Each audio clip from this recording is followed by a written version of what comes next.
News times 11 खबरों में आगे। आप देख रहे हैं न्यूज टाइम्स 11। शनिवार को कानपुर के जीएसवीएम मेडिकल कॉलेज में देश और विदेश से जुटे विशेषज्ञ डॉक्टरों ने थायराइड तथा डायबिटिक फुट के बढ़ते खतरों पर गहरा चिंतन किया तथा अपने महत्वपूर्ण सुझाव दिए। कार्यक्रम में जीएसवीएम के प्राचार्य professor doctor Sanjay Kala, UPAPI के president doctor Sahiwal Chakraborty, GSVM की उप प्राचार्य doctor Richa Giri, doctor R K Singh, doctor Nandini Rastogi, doctor Rishi Shukla, doctor JS Kushwaha, doctor Neena Gupta, doctor SK Gautam, doctor Rakhi Jain, doctor Shivendra Verma तथा एसजीपीजीआई लखनऊ के doctor Vaibhav Singhal, doctor Subhash Yadav, UPS Dehradun के डॉक्टर आशीष माथुर तथा कोहन कायन यूनिवर्सिटी थाईलैंड के डॉक्टर सूदखेत और डॉक्टर पोंठेप सहित वरिष्ठ डॉक्टरों ने थायराइड और डायबिटिक फुट पर विस्तार से चर्चा की और उपचार की नई तकनीक बताई। इस वक्त हमारे साथ जीएसवीएम की उप प्राचार्य प्रोफेसर डॉक्टर ऋचा गिरी जी मौजूद हैं। आज ये बड़ा आयोजन यहाँ हो रहा है डायबिटिक फुट और थायराइड को लेकर, बड़ी कार्यशाला यहाँ हुई है। डॉक्टर साहब से पूछते हैं कि आज के मुख्य पॉइंट क्या रहे। डॉक्टर साहब, आज के बारे में बताइए, किस तरह की ये कार्यशाला थी और क्या मुख्य प्राइम क्या चीज़ें रही हैं? अमूमन ये होता है कि थायराइड के पेशेंट्स हम लोग ज़्यादातर मिस कर जाते हैं।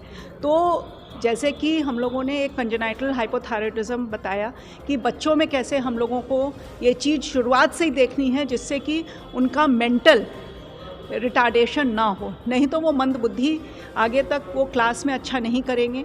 तो इस तरीके से हमने हर एज ग्रुप को, मतलब कि बच्चों से जैसे वो प्रेगनेंसी में डॉक्टर सुभाष यादव ने आज बताया कि कितना हम लोगों को थायराइड का लेवल रखना चाहिए पहले 3 महीने में, अगले 6 महीने में और अगले 9 महीने में।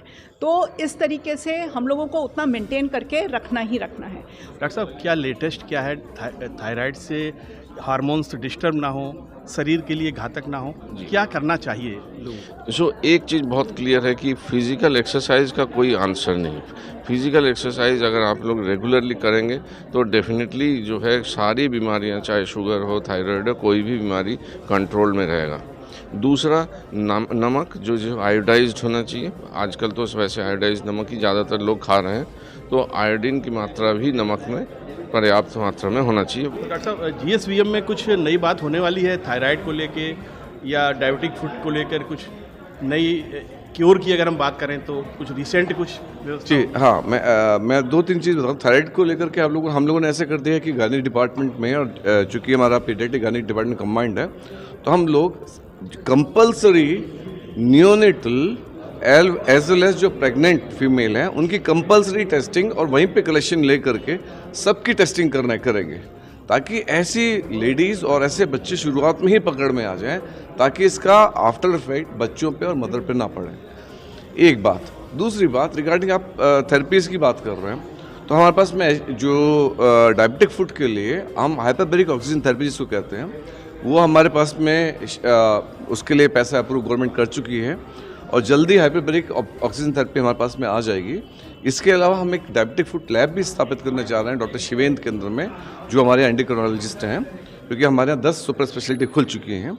तो इसी की कड़ी में हम लोग आने वाले साल 6 महीने के अंदर हमारे पास में एक बहुत ही state of the art diabetic foot lab और HBOT थेरेपी होगी। डॉक्टर साहब, इसमें क्या हार्मोन्स का बैलेंस बिगड़ता है? क्या वजह क्या है, कारण क्या है जो डायबिटिक की बात जुड़ जाती है थायराइड से? डायबिटिक फुट की बात भी आज हो रही है। डायबिटिक फुट और थायराइड में अगर रिश्ता माने तो ये होता है कि जिन भी व्यक्तियों को डायबिटिक फुट है उनको थायराइड टेस्ट कराना ज़रूरी है। वजह नंबर 1 कि डायबिटीज़ में थायराइड ज़्यादा होता है। वजह नंबर 2, अगर डायबिटिक फुट है और थायराइड है और हमने इलाज नहीं किया तो डायबिटिक फुट की हीलिंग में प्रॉब्लम आ जाती है। डॉक्टर साहब, बताइए कि इस पर आज आपका स्पीच हुआ है डायबिटिक को लेकर, थायराइड को लेकर, क्या है?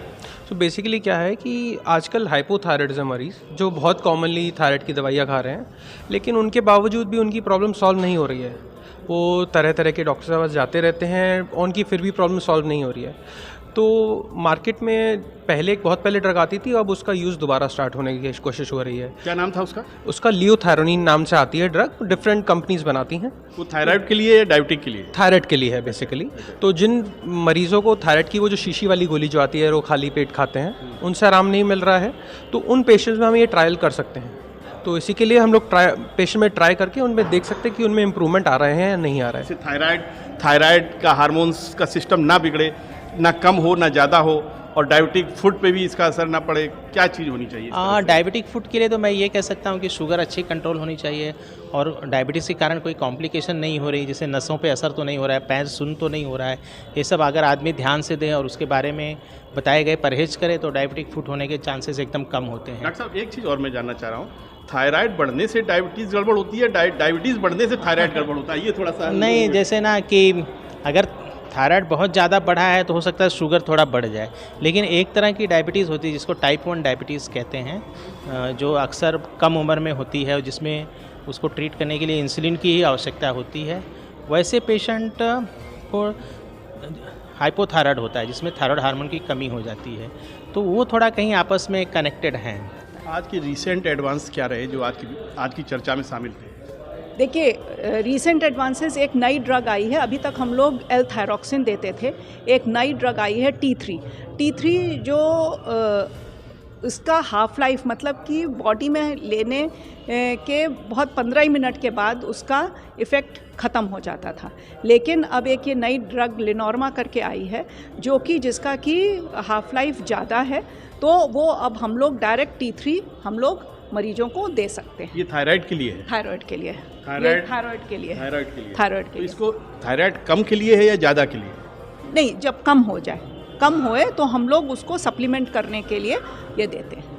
तो उप प्राचार्य GSVM मेडिकल कॉलेज की प्रोफेसर डॉक्टर ऋचा गिरी जी बता रही थी कि आज की जो ये कार्यशाला वर्कशॉप हुई है डायबिटिक फुट और थायराइड को लेकर बहुत महत्वपूर्ण रही है और कुछ नए शोध, नई दवाएं आज यहाँ पर इनका जिक्र किया गया है और वो एप्लीकेबल भी होंगी, मरीजों को आगे चल के इसका लाभ भी मिलेगा। कैमरा पर्सन सुमित पांडे के साथ संतोष बाजपेयी, न्यूज़ टाइम्स 11 कानपुर।